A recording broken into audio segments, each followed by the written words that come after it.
Jai Sri Krishna. In Srimad Bhagavatam, Canto 1, Chapter 8, prayers by Queen Kunti and Parīkṣit said. Here in the verse 32, Queen Kunti addressing to Lord Sri Krishna that some says that the unborn is born for the glorification of pious kings, and others says that he is born to please King Yadu, who is one of your dearest devotees. You appears in his family as a sandalwood appears in the Malaya hills. So here it is mentioned कश्चिदारूरजं जातं पुण्यश्लोकेय कीर्तये योतो प्रियोस्ताग्निबाये मलये स्तव चातुर्णम. So here the purport is because the Lord appearance in the material world is bewildering. There is different opinions about the birth of the unborn. In Srimad Bhagavad Gita, the Lord says that He takes His birth in the material world, although He is the Lord of all the creation and He is unborn. So there cannot be any denial of the birth of unborn because He Himself establishes the truth. But still, there are different opinions as to why he takes his bath. That is also declared in Srimad Bhagavad Gita. He appears by his own internal potency to re-establish the principle of the religion and to protect the pure and to annihilate the impure. That is the mission of the appearance of the unborn. Still, it is said that the Lord is there to glorify the pure King Yudhishthira. Lord Sri Krishna certainly wanted to establish the kingdom of Pandavas for the good of all in the world. When there is a pure king ruling over the world, the people are happy. When the ruler is impious, the people are unhappy. In the age of Kali, in most cases, the rulers are impious, and therefore the citizen are also continuously unhappy. But in the case of a democracy, the impious citizens themselves will elect their representatives to rule over them, and therefore they cannot blame anyone for their unhappiness. Maharaja Nala was also celebrated as a great pious king, but he had no connection with Lord Sri Krishna. Therefore, Maharaja Yudhishthira is meant here to the glorified by Lord Sri Krishna. The Lord had already glorified King Yadu, having taken birth in his family, although he is known as Yadava, Yadurbir, Yadubir, Odunandana, etc. He is always independent of such obligations. He is just like the sandal wood that glows in the in the Malaya hills. Trees can grow anywhere and everywhere, yet because the sandalwood tree grow mostly in the area of the Malaya hills. The name sandalwood and the Malaya hill are in interrelated. Therefore, the conclusion is that the Lord is ever unborn like the sun, and yet he appears as the sun's rise on the eastern horizon, as the sun is never the sun of the eastern horizon. So, the Lord is no one son, but he is the father of everyone, everything that be. So, in the next verse, it is mentioned by Queen Kunti that other says that since both Vasudeva and Devaki prayed for you, you have taken your birth as their son. Undoubtedly, you are the unborn. Yet you take your birth for their welfare and to kill those who are envious of the demigods. So here it is mentioned, Apreya Vasudevasya Devakyam Yochito Bhagyatam अजः तवम अस्य केमस्य Bhadyayascha Suradijam.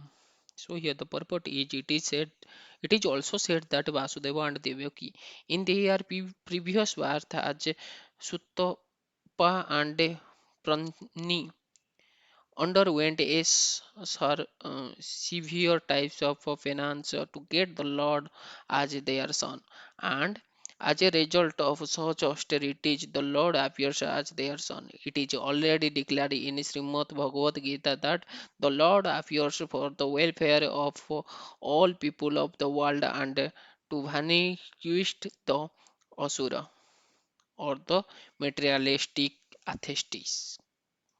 So here in the next verse, again, Queen Kunti addressing to Lord Sri Krishna that other says that the world being overburdened like a boat at a sea is much aggrieved, and that Brahma, who is your son, prayed for you, and so you have appeared to diminish the trouble.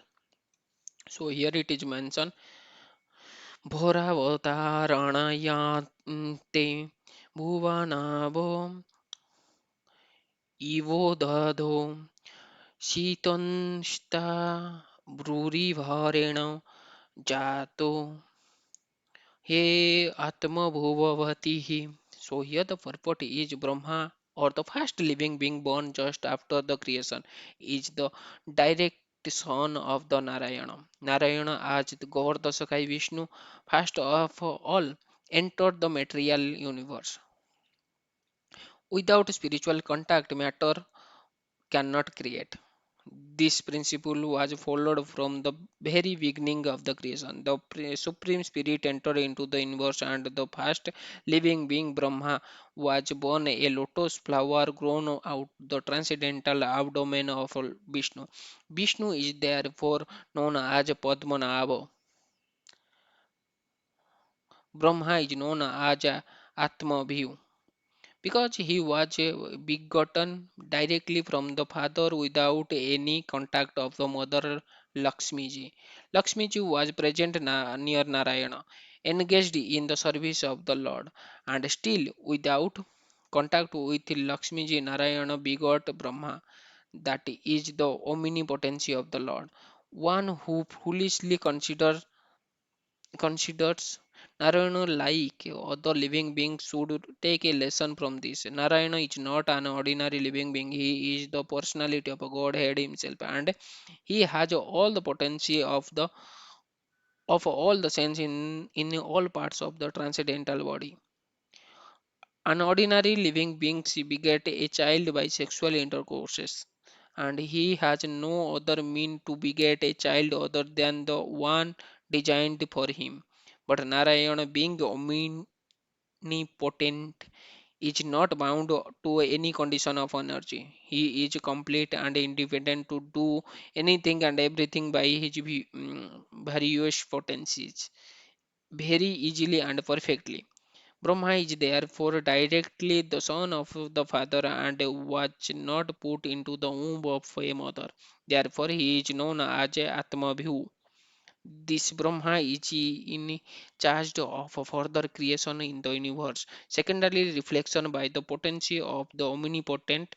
Within the halo of the universe, there is a transcendental planet known as Svetodhiva, which is the abode of Krishna the Sakai Vishnu. The, the Paramatma features of the Lord. Whenever there is a trouble in the universe that cannot be solved by the administrative demigods, they approach Brahmaji for a solution. And if it is not to be solved even by Brahmaji, then Brahmaji consult and pray to Kshirodasakai Vishnu for an incarnation and a solution to the problem. Such a problem arose when Kansa and other were ruling over the earth, and the earth becomes too much overburdened by the misdeeds of Asura. Brahmaji, along with the other demigods, prayed at the shore of the Kirodosaka ocean, and they were advised of the descendant of Krishna as the son of Vasudeva and Devaki. So some people says that the Lord appears to be because of the prayers of Brahmaji. So here in the next verse again, Queen Kunti Devi telling to addressing to Lord Sri Krishna that, and yet others says that you appear for the sake of the rejuvenating the devotional service of hearing, remembering, worshipping, and so on, in order that those conditioned souls suffering from the material pangs might take advantages and gain liberation. So here it is mentioned, bhavesmi klesya manam अविद्या काम कर्मभिः servant स्मरणानि Kariyan iti kechana. So here the purport is in Srimad Bhagavad Gita. The Lord asserts that He appears in every millennium just to re-establish the way of religion. The way of religion is made by the Supreme Lord. No one can manufacture a new path of religion, as is the fashion for a certain ambitious person. The factual way of religion is to accept the Lord as the supreme authority and thus render services unto Him in spontaneous love.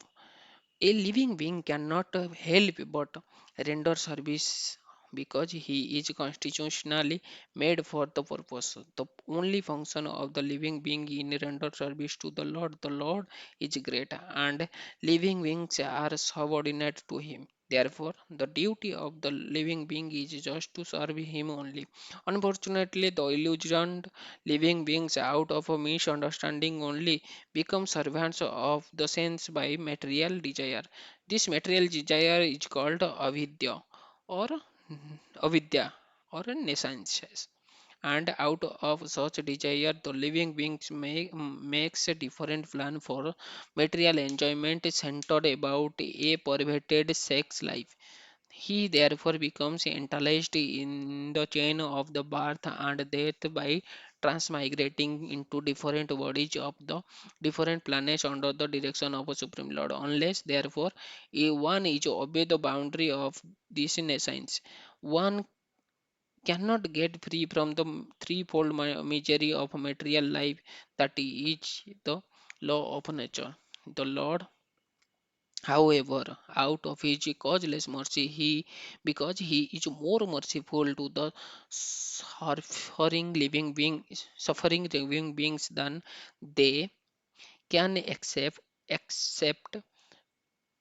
appears before them and renovates the principle of the devotional service comprised of hearing, chanting, remembering, serving, worshipping, praying, cooperating, and surrendering unto Him. Adopting of all the above mentioned item or any one of them can help a conditioned soul get out of the angel of nescience and thus becomes liberated from the all material suffering created by the living being illusioned by the external energy. This particular type of a mercy is bestowed upon the living being by by the Lord in the form of the Sri Chaitanya Mahaprabhu. So here in this verse, so basically Queen Kunti addressing to Lord Sri Krishna. uh, For what purpose Lord Sri Krishna appear in this material world, although he is born of the unborn. Jai Jagannath, Jai Sri Krishna.